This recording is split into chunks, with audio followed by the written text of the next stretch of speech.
जैसा मैंने आपसे कहा था कि नेतन्याहू ने शर्त कुछ इस तरह से डाल दी है डील की मांगों में कि गाजा चाह कर भी डील नहीं करेगा। अब आपको बता दूं कि वही हुआ है। जिस तरह की शर्तें इजराइल ने रखी हैं, अमेरिका के प्रपोजल के अंदर अपनी शर्तें जो घुसाई हैं, हमास ने इनकार कर दिया है। हमास ने कह दिया है ये डील नहीं हो सकती, हम इजराइल के आगे नहीं झुक सकते। इजराइल ने धोखा दिया है, अमेरिका भी उन्हीं के साथ है और अमेरिका के प्रपोजल में अब नई नई शर्तें नेतन्याहू ने ऐड करके इस डील को खराब कर दिया है। उधर इजिप्ट ने सख्त शर्त रख दी है। इजिप्ट ने कहा है कि डील के पहले फेज में राफा क्रॉसिंग बॉर्डर को इजराइल पूरी तरह से छोड़ दे। हालांकि ऐसा इजराइल कभी मानेगा नहीं, क्योंकि आपकी स्क्रीन पर यह तस्वीर देखिए। अब भैया पैसा खर्चा कर दिया है, फिलाडेल्फी कॉरिडोर देखिए, उस पर ये नई नवेली सड़क देखिए। गाजा ने फिलाडेल्फी कॉरिडोर पूरी तरह से तोड़कर, तमाम आसपास की बिल्डिंग इमारतों को तोड़कर ये रोड बना दिया है ताकि उसकी मिलिट्री तेजी से एक जगह से दूसरी जगह मूव कर सके। उसको क्यों छोड़ेगा इजराइल? बिल्कुल नहीं छोड़ेगा। और इजिप्ट यही कह रहा है कि पहले फेज में आप ये गाजा का जो बॉर्डर पर आपने कब्जा किया हुआ है ये छोड़ दो। मामला ये है कि इजराइल और हमास की टीम इजिप्ट की क्यारो में बातचीत कर रही थी। हमास ने इनकार कर दिया कि भाई आपकी हमें शर्तें मंजूर नहीं हैं। अब इजराइल की टीम भी इजिप्ट से वापस आ चुकी है। इसका मतलब ये है कि अब गाजा यानी हमास और इजराइल की बातचीत भी बंद हो गई है। उधर मेरे दोस्तों, इससे पहले के अपडेट में मैंने आपको ये दिखाया और बताया कि 100 फाइटर जेट लेबनान के ऊपर इजराइल ने छोड़ दिए थे। अब ये वीडियो देखिए। ये वीडियो इजराइल ने जारी किया है कि हमने इस तरह से लेबनान पर हमला किया था। जी हाँ, और पहले कुछ रॉकेट दागे, उसके बाद एक फाइटर जेट आगे और उसके बाद 99 फाइटर जेट पूरे इजराइल के पिछले हिस्से से उड़ते हुए जाते हैं और पूरे लेबनान के अलग अलग इलाकों में हमला करते हैं। हजरात, आप देख सकते हैं कि यह हमला कितना खतरनाक था, लेकिन इसके बावजूद हिजबुल्लाह न झुका न रुका। देखिए, हिजबुल्लाह मुट्ठी भर है, लेकिन ये ईमान की ताकत है। एक ताकतवर शैतान के आगे वो झुक नहीं रहा। इजराइल की इतनी लुप हुई पड़ी है, दिन रात बवासीर की तरह पीछे से खून निकल रहा है। हालत ये हो गई है कि पूरे इजराइल के इलाकों में आग ही आग है। मैंने 2 दिन पहले ये बात बताई थी कि इजराइल के इतिहास में इतनी आग कभी नहीं लगी जितनी आग 2024 में हिजबुल्लाह के हमलों की वजह से लग रही है। अब आपको बता दूं कि इजराइल ने अपनी नाक बचाने के लिए, अपना फर्जी बौकाल बचाने के लिए तमाम मीडिया संस्थानों, चाहे इजरायली मीडिया हो चाहे इंटरनेशनल मीडिया हो, सबको बैन कर दिया है कि इजराइल के अंदर जहां भी हमास, यमन या हिजबुल्लाह के मिसाइल और ड्रोन गिर रहे हैं, वहां की आप ना फोटो ले सकते हैं ना वीडियो ले सकते हैं, ताकि इजराइल की बेइज्जती ना हो। क्योंकि इजराइल ने तो यह भ्रम बनाया है ना कि हमारे देश में मिसाइल घुस ही नहीं सकती है, हमारा आयरन डोम बहुत मजबूत है। लेकिन अब जब बेइज्जती हो रही है तो उसने कह दिया कि हमारे इलाकों में जो नुकसान हुए हैं उनकी तस्वीर कोई भी मीडिया संस्था नहीं ले सकती। हजरात, हिजबुल्लाह ने कांटे की टक्कर दी है। इजराइल ने हमला किया तो हिजबुल्लाह ने भी किया, फिर इजराइल ने किया तो हिजबुल्लाह ने किया, आखिरी हमला हिजबुल्लाह ने किया और इजराइल के कई इलाकों में आग लग गई। आग और नुकसान इतना हुआ कि इजराइल ने, जैसा मैंने बताया, कि फोटो लेना ही बैन कर दिया, जिसके बाद लेबनान के हिजबुल्लाह समर्थकों ने, लेबनीज लोगों ने जमकर खुशियां मनाई।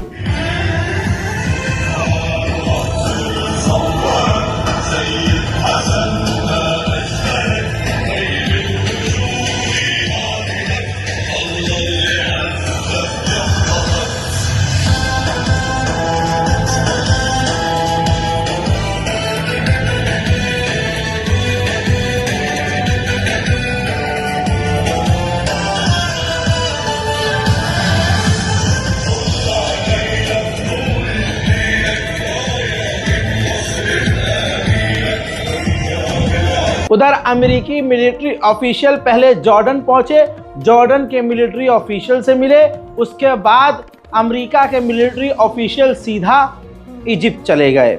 खिचड़ी क्या पक रही है हमें नहीं पता, लेकिन इतना पता है अमेरिका ने ऊपर से पीछे तक का जोर लगा दिया है इजराइल को बचाने के लिए। उधर मेरे दोस्तों ईरान पूरी तैयारी में है, लेकिन ईरान से रिक्वेस्ट भी की जा रही है कि हमला मत करना। अब ईरान शांत बैठा है तो ईरान को भड़काने के लिए ये काम भी कर रहे हैं। मेरे दोस्तों ये तस्वीर, ये ग्राफ आपको समझ में नहीं आएगा, लेकिन ये एक वाहिद सबूत है जिसको मुझे दिखाना पड़ेगा आप लोगों को। दोस्तों अमेरिका के 2 खतरनाक aircraft carrier gulf of Oman यानी ईरान के बेहद करीबी समुद्री इलाके में पहुंच चुके हैं। हालांकि ईरान पहले से ही रेड अलर्ट पर है। उधर ईरान और सऊदी अरब के विदेश मंत्रियों ने फोन पर हालात को लेकर बात करी है। उधर अमेरिकी ऑफिशियल और इजरायली ऑफिशियल्स दोनों ने फिर से कहा है कि आने वाले कुछ दिनों और कुछ हफ्तों के अंदर ईरान इजराइल पर बड़ा हमला कर सकता है। अमेरिका और इजराइल अगर ये बात बोल रहे हैं तो कुछ न कुछ तो होगा ही, कुछ न कुछ तो उनको इंटेलिजेंस के द्वारा पता चला ही होगा। तो चलो हम भी आपको थोड़ा सा बता देते हैं। ये फुल स्क्रीन पर रिपोर्ट रख रहा हूँ सबूत के तौर पर। बताना चाहूँगा कि इराक, ईरान और सीरिया के बॉर्डर के इलाकों में ईरानी समर्थक ग्रुप की कई सारे ग्रुप्स की मीटिंग हुई है और जाहिर सी बात है ये मीटिंग इजराइल पर हमला करने के लिए और ईरान को बचाने के लिए हुई है। हजरात मोहतरम, उधर 2 और इजरायली सैनिकों की इस जंग में मौत हो गई है। पिछले 1 हफ्ते में दर्जनों इजरायली सैनिक वासिले जहन्नम हुए हैं। उधर एक सीरिया का राष्ट्रपति बशर अल असद है, एक वो बंदा खुल्लम खुल्ला फिलिस्तीनी लड़ाकुओं को सपोर्ट करता है ईरान की तरह। ईरान का दोस्त है तो ईरान का सर तो आएगा ही। हालांकि मैं आपको बता दूं बशर अल असद को अमेरिका, इजराइल और वेस्ट के देश सपोर्ट नहीं करते, इसलिए नहीं करते होंगे। बशर अल असद ने, जो सीरिया का राष्ट्रपति है, उस व्यक्ति ने अपने संसद में कहा है कि जो ग्रुप फिलिस्तीन और गज्जा के लिए इंडिपेंडेंटली लड़ रहे हैं वो हमारे रोल मॉडल हैं, हमें उनसे सीखना चाहिए। सुनिए। वबिलमुक़ाविमीन फ़ी लुबनान व फ़िलिस्तीन वल इराक़ वल यमन उसवतुन व क़ुदवतुन व नमूज़जुन व मिसालुन नक़्तदी बिही फ़ी तरीक़ अत-तहरीर, तरीक़ अल-करामती व शरफ़ वल इस्तिक़लाल अन-नाजिह। उधर जहां कहा जा रहा था कि हमास पूरी तरह से खत्म हो गया, हमास हमने मिटा दिया, हजरात हमास ने एक ड्रोन दागा जो कि इजराइल की राजधानी तेल अवीव में जाकर गिर गया। इजराइल हमास के ड्रोन को रोक नहीं पाया और वो रेसिडेंटल इलाके में यहूदियों के जत्थे में जाकर गिरा, जिसमें कहा जा रहा है कि काफी नुकसान इजराइल को हुआ है। दोस्तों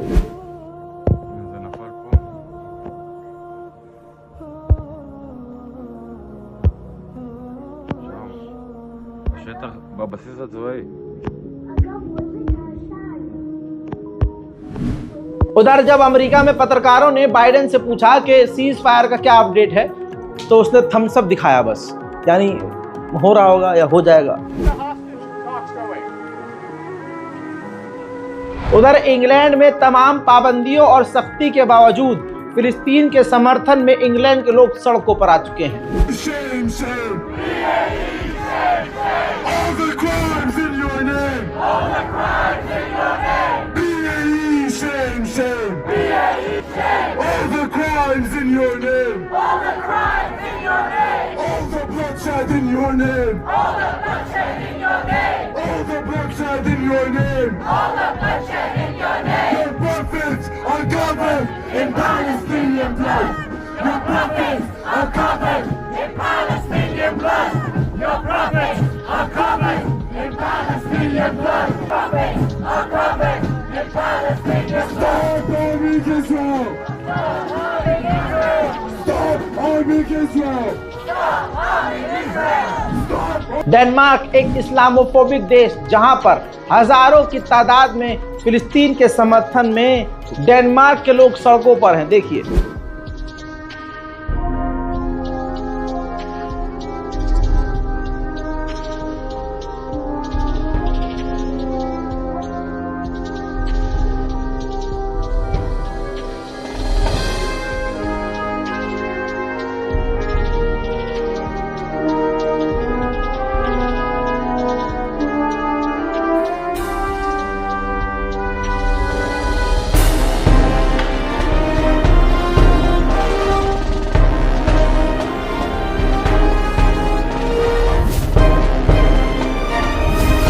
इजराइल की बौखलाहट सब समझ गए हैं। गाजा पूरी तरह से इजराइल मिटाना चाहता है। अब अपने अपने इलाकों को जल्दी जल्दी गाजा के लोग खाली कर रहे हैं। देखिए,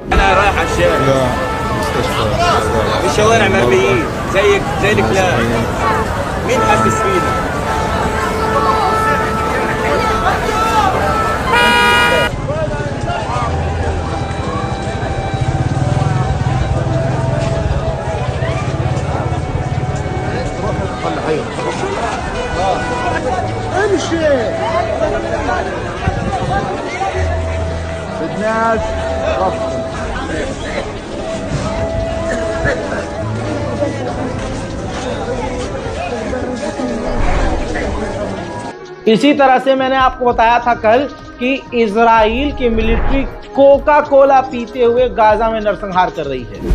एक और वीडियो आपके लिए लेके आया हूं। गजा के एक व्यक्ति ने बताया, बल्कि दिखाया, कि इजराइल के फौजी कोका कोला पीते हुए तबाही मचा रहे हैं और कोक की खाली बोतलें मलबों और हमारे घरों पर फेंक कर जा रहे हैं। अब आपका दिल गवारा करे तो कोका कोला पीजिए और कोका कोला के ब्रांड्स को पीजिए और फिलिस्तीनियों के, गाजा के मासूमों के कातिलों को खूब इन्वेस्ट कीजिए, खूब उनको पैसा दीजिए। उधर मेरे दोस्तों, फिलिस्तीनियों के इलाके में घुसकर, तस्वीर देखिए, फिलिस्तीनियों के इलाके में घुसकर इजराइल के सेटलर्स चेक पॉइंट आउटपोस्ट बना रहे हैं, यानी उनके इलाके में नजर रखने के लिए एक टावर बना रहे हैं। और ये गैर कानूनी है, लेकिन इजराइल की सेना, इजराइल की पुलिस, इजराइल की मिलिट्री, इजराइल गवर्नमेंट ऐसे अपने कट्टरवादी भक्तों को सपोर्ट कर रही है।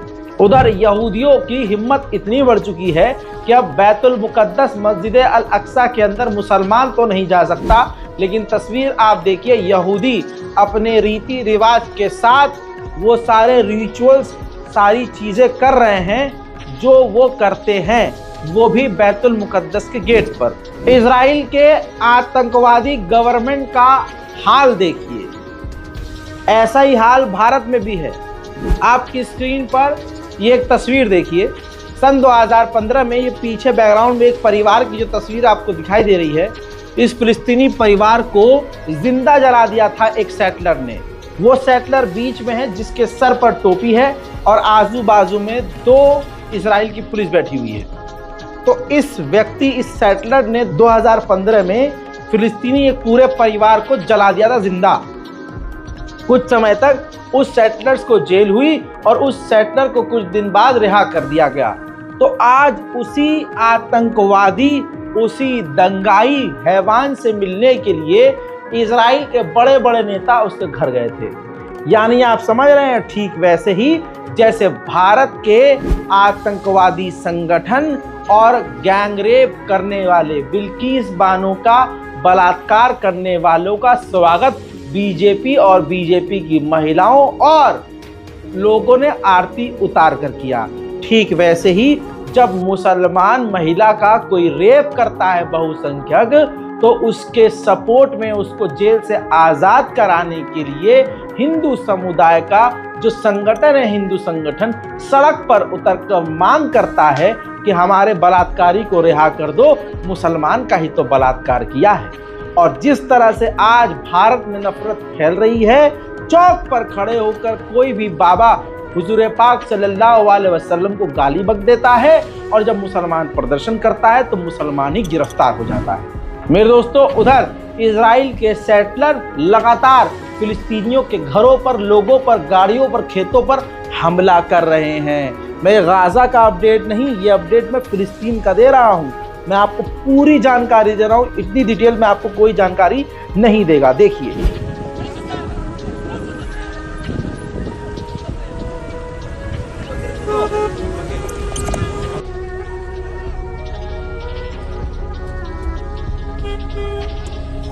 मेरे दोस्तों, इस खूबसूरत नौजवान हैंडसम फिलिस्तीनी बच्चे को इजराइल की सेना ने ह्यूमन शील्ड की तरह इस्तेमाल किया था, अपनी गाड़ी के आगे बांध लिया था।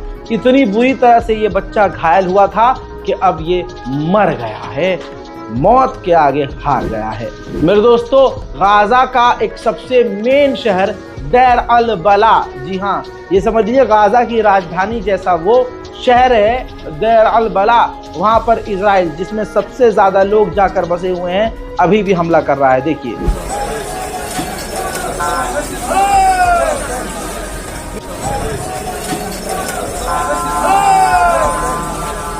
अल्लाहु अकबर। उधर आपकी स्क्रीन पर ये भूख की तस्वीर, लगातार भूख बढ़ रही है। गाजा में जहां खाना बंट रहा है, बच्चे, बूढ़े, महिलाएं लंबी कतार लगाए खाने के इंतजार में बैठे हैं। हज़रात मोहतरम, इजराइल ने गाजा को सपाट कर दिया है और इजराइल की सेना ने वो पूरा इलाका तबाह करके ड्रोन से दिखाया है।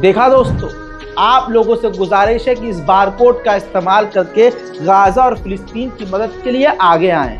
देखिए, हम मदद करें या ना करें, ये हमारे कब्र के लिए है, हमारे आराम के लिए है। हम हजारों खर्चा अपने पर करते हैं, लेकिन अगर 10-5 रुपया अगर देकर हम सब रज़ाग्राफी की टीम, रज़ाग्राफी के व्यूअर्स मिलकर अगर एक रकम ऐसी बना दे और दे दे फिलिस्तीन एम्बेसी को, जिससे एक वक्त का खाना भी हमारी मदद से गाजा और फिलिस्तीन के तड़पते और भूखे लोगों को मिल जाए, तो कितनी बड़ी राहत हमारे दिल को मिलेगी। ये मेरा मानना है, हो सकता है आपका मानना ना हो। बहरहाल, इस बारकोड का इस्तेमाल आप कर सकते हैं गाजा और फिलिस्तीन की मदद के लिए। जैसे गाजा के अंदर बच्चों में पोलियो बढ़ रहा है, वैसे ही 4000 बच्चों की स्किन के अंदर खतरनाक बीमारी और इन्फेक्शन फैल रहा है। उधर गाजा के अंदर 49 बॉडीज यानी 49 लाशें गाजा के अंदर मिली हैं, जिनका कोई अता पता नहीं है कि वो कौन है, कहां से। गाजा में शहादतों के आंकड़े बढ़ चुके हैं, 40,405 लोग मारे जा चुके हैं और लाखों अभी लापता हैं। मेरे दोस्तों, आपकी स्क्रीन पर ये मस्जिदों का अपडेट है।